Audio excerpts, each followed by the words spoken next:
పరిపాలనకి జగన్మోహన్ రెడ్డి పరిపాలనకి ఎంత తేడా ఉండదు అనుకుంటున్నారు? చంద్రబాబు నాయుడు పరిపాలనకి జగన్ పరిపాలన చిన్న ఉదాహరణ.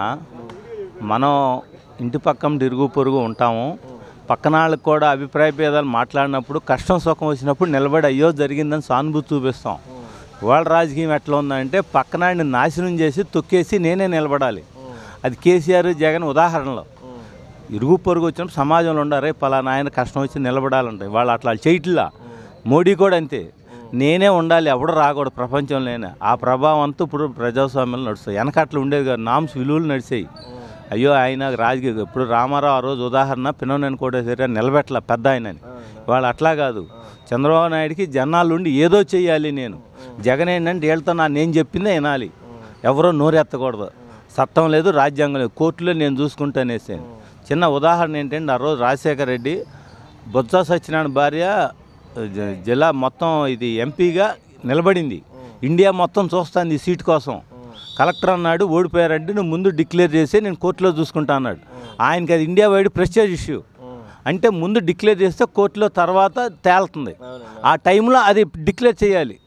ఇది కూడా అంతే, జగన్ కూడా నువ్వు ముందు జీవో ఇచ్చేయి కోర్టులో చూసుకుందాం అనే టైప్లో నడిపారు. ఆ ప్రభావం ఇప్పుడు అంతా అట్లా నడుస్తుంది. అందుకని ఇతను కూడా రియలైజ్ అవట్లా. ఏముందిలే అనేది ఏదో రకంగా మీడియా ముందు కూడా ఇంకొకళ్ళు అయితే రారు. ప్రత్యాతాపం లేదు. నేను పనిచేశాను, అవ్వాతాతలు 1,00,000 కోట్లు ఇచ్చాను, నాకెందుకు వేయలేదంటే నేను నిరంకుశుద్ధంగా నేను చెప్పింది వినాల్సిందే. ఐఏఎస్ ఐపీఎస్ కూడా వ్యవస్థలను భయపెట్టి నడిపి చేశారండి. ప్రజాస్వామ్యం ఎంత దారుణం దుర్మార్గం ఎప్పుడు చూడాల. ఒక రైతు కానీ ఒక ఇల్లు కానీ ఏమీ లేదు, దినదిన గండంగా బతికారు. ఆ ప్రభావం చంద్రబాబు నాయుడు కూడా ఎంత ఊపు వస్తుందని అనుకోలే. జగన్ ఒక 50-60 సీట్లు వస్తాయి అందరూ అనుకున్నారు. కానీ ఇంత ఘోరంగా సైలెంట్గా 3 గంటలు చదువుకున్న ఆడాళ్ళు ఎక్కడెక్కడి నుంచి వచ్చి లక్షల అమెరికా నుంచి లండన్ నుంచి ఆసియా నుంచి వచ్చి వాళ్ళకి అవసరంలో ఓటు వేయ అవసరంలో కానీ ప్రమాదంలో పడింది. మనం ఆంధ్రాకి అండగా బాగు చేసుకోవాలని వచ్చి 3 గంటలు నిలబడ్డారు ఆడాళ్ళు. ఈవీఎంలు అయినా కూడా వెళ్ళిపోదాం అనుకోవాలి, ఇదివరకు వెళ్ళిపోయేవారు. కానీ నిలబడి ఆ ప్రభావం చూపించారు. ఓటర్ అనేది 92% ఆంధ్రప్రదేశ్లో రికార్డు. అదంతా జగన్ చేసిన దుర్మార్గం, చంద్రబాబు మీద అభిమానం మీద మన ప్రజాస్వామ్యాన్ని పరిరక్షించుకోవాలని చేశారు. ఇప్పుడు రోజా అదేవిధంగా కొడాలి నాని ఇటువంటి వాళ్ళు వచ్చే చంద్రబాబు తిట్టారు. వాళ్ళు అరెస్ట్ టైం వచ్చినప్పుడు జరుగుతుందండి. చంద్రబాబు నాయుడు ఏంటంటే ఎంతసేపు అభివృద్ధి మీద చూస్తాడు. ఇప్పుడు చంద్రబాబు నాయుడిని ఏంటి వంశీని కొడాలని కుటుంబం వ్యక్తిగతంగా వెళ్ళకూడదు, రాజకీయంగా విమర్శించాలి. కానీ భార్యనే పిల్లల్ని కుటుంబంలో కొన్ని ఇబ్బందులు ఉంటాయి. మనం పిల్లలకి అంటాం కానీ వాళ్ళ జాతకాలు కనలేము. కానీ అది చెప్పేసి తీసుకురాకూడదు. అది చాలా ప్రమాదం. రేపు నిన్ను ఇంకొకళ్ళు అంటారు. ఇప్పుడు నేను వేరే వాళ్ళ అమ్మాయిని అనుకోండి, మా అమ్మాయిని వాళ్ళు అంటారుగా, మీరు ఎదరనపోయిన సాటుని అంటారు. అది చాలా ప్రమాదం. రాజకీయంగా విమర్శించాలి, సరి చేసుకోవాలి, అనకూడదు. చాలా అదే దానికి ఎఫెక్ట్. ఈ ప్రభావాలన్నీ చంద్రబాబు నాయుడుకి అంత సానుభూతి వచ్చింది. అసెంబ్లీలో మాట్లాడటం, కుటుంబాన్ని విమర్శించడం. బసవతారక ట్రస్ట్ బాలకృష్ణ నేను హైదరాబాద్ వెళ్తే ప్రపంచంలో అసలు అంత ఇది అన్ని దేశాల వాళ్ళు ఎక్కడికో ట్రీట్మెంట్ చేయించుకుంటున్నారు. అంత బయట 15 లక్షల ఆపరేషన్ అక్కడ 17 లక్షలు చేశారు. ఇటువంటి చిన్న పిల్లల కాంచి పెద్దవాళ్ళ వరకు బసవతారకు నేను 2 రోజులు ఉండా. నాకు రామారావు అసలు చూస్తే ఎంత ఆయనకి దేనికి సాలం అనిపించింది. రామోజీరావు ఒక రకం, ఎన్టీ రామారావు ఒకటి, రామోజీరావు ఒకటి. వీళ్ళు సమాజానికి వీళ్ళు ఆదర్శంగా తీసుకుని పాఠ్యాంశ పుస్తకాల్లో పెట్టి వీళ్ళని ఆదర్శంగా పిల్లల్ని పెంచాలి. వాళ్ళంతా వెస్తుల్యం అయిపోయింది. నా పక్కనాడు అన్న పెరగకూడదు, చెల్లెలు పెరగకూడదు, వెనకట్లు ఉండేది కాదు. ఇవాళ అట్లా అయిపోయింది వ్యవస్థ. అది మంచి జరగాలి, బాగుండాలి. ఇరుగు పొరుగు ఉన్నప్పుడు మేము నడుస్తాం. నేను మొత్తం 300 మంది నడుస్తారు. నేను రాకపోతే అందరూ అడుగుతారు. అంటే జనరల్గా మాట్లాడతాను, నవ్వుకునేటట్టు మాట్లాడతాను, ఒక వ్యక్తిగత విమర్శంగా.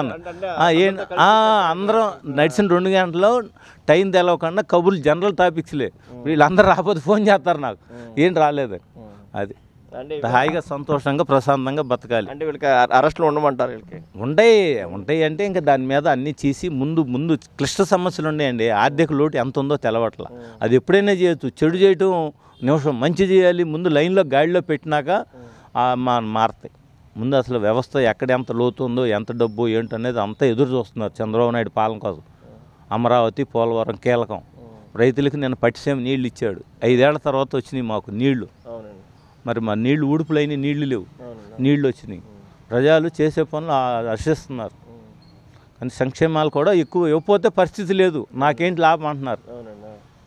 కాబట్టి అవన్నీ మొత్తం చూసుకోవాల్సిన అవసరం. అన్నీ చూసుకుంటూ సమతుల్యంగా జనాలు ప్రజారంజక పాలనగా చంద్రబాబు నాయుడు ఎంతసేపు మీటింగ్ మాట్లాడితే గంటన్నర మాట్లాడతాడు. మంచి ఎండలో 4 గంటలకి వడగాల్లో కూడా మాట్లాడతాడు. మా వల్ల కాదు. ఆయనకి ఏంటంటే ఎనర్జీ, జనాలను చూస్తే నేను ఏదో చెప్పాలి చేయాలని ఉత్సాహం. ఈ అనుకోండి పరదాలు కట్టుకుని ఎవడు కనపడకూడదు, చిన్నపిల్లల్ని ఎత్తుకుని ఇంటికి వచ్చి డెటాల్తో చేతులు కట్టుకుంటాడు మాజీ సీఎం. పిల్లల్ని అసలు అంటుకోటి టచ్ అవ్వనివ్వండి. అటువంటి అంటే నేను పెట్టాడు అందరికీ.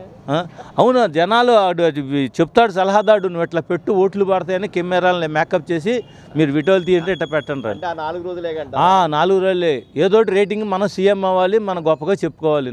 అందుకోసం నన్ను బతికించండి, మీరు ఎట్టా పోయినా పర్వాలేదు అట్లా చేశాడండి 5 ఏళ్ళు. నన్ను నా కోసం ఉపయోగపడండి, మీరు కుటుంబాలు పోయినా ఆంధ్రప్రదేశ్ పోయినా నేనే డిక్టేటర్గా ఉండాలనుకున్నాడు. అది చూపించారు జనాలు. కానీ ఈయన గెలిచిన మరుక్షణం నుంచి ప్రజల్లోనే ఉన్నాడు ఈయన. ఇటు చంద్రబాబు నాయుడు గారు పగలు లేదు, రాత్రి లేదు, తెల్లారుజాము లేదు, ఉరుకులు పెడుతున్నారు. అసలు ఆయన జీవితమే ప్రజలండి, రూపాయి ఆశించడం. నేనేదో చెయ్యాలి, తాపత్రపడాలి. రేవంత్ రెడ్డి అన్నాడు మొన్న బసవతారంకి వచ్చి, నేను 12 గంటలు కష్టపడుతున్నాను, కాదు చంద్రబాబు నాయుడుతో 18 గంటలు కష్టపడితేనే నేను డెవలప్ అవుతున్నాను. 18 గంటలు కష్టపడి ఆయన నిద్రపోడండి, ఎప్పుడు యావగా ఏదో చేయాలి. తెల్లారగట్టు 2 మెడిటేషన్ అండి, ఆయన లైఫ్ ఎనర్జీ అంతా 2 hours మెడిటేషన్. ఎంతమంది రాజశేఖర రెడ్డి టైంలో తెలుగుదేశం ఉండదు అనుకున్నారు. అటువంటి టైంలో ఆయన తట్టు ఇంకోళ్ళు అయితే బతకరు. ఆయనకి ఎనర్జీ పవర్ అట్లా ఇచ్చాడు దేవుడి శక్తి. మహానుభావుడు ఆయన. అటువంటి ఆయన మనకి వాళ్ళు దొరికి చేస్తున్నా అంటే నిబ్బరంగా తాపీగా ఉంటాడు.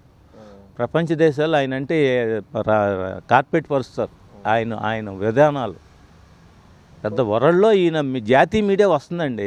చంద్రబాబు నాయుడు ఉంటే మామూలు మీడియా, జాతీయ మీడియా ఏం అమూల్యమైన ఇష్టారు. కరెక్ట్ అతనేనండి. అతను పార్టీ నిలబడటం కోసం నిలబడ్డాడు, తెలుగుదేశాన్ని నడిపించాడు, ఉన్నాడు. అతను కూడా కీలకం పార్టీ.